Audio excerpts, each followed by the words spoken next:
ஆனா வந்து ஒரு விஷயம் அவர் வந்து மறந்துட்டார்.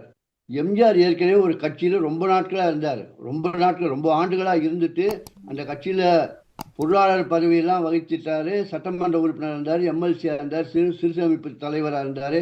இப்படி பல பதவிகளை வகிச்சுட்டு தேர்தலெல்லாம் சந்திச்சு ஒரு ஒரு திமுகவில் வந்து ஒரு தவிர்க்க முடியாத சக்தியா இருந்துட்டு கலைஞரோட கருத்து வேறுபாடால் தனி கட்சி தொடங்கினார்.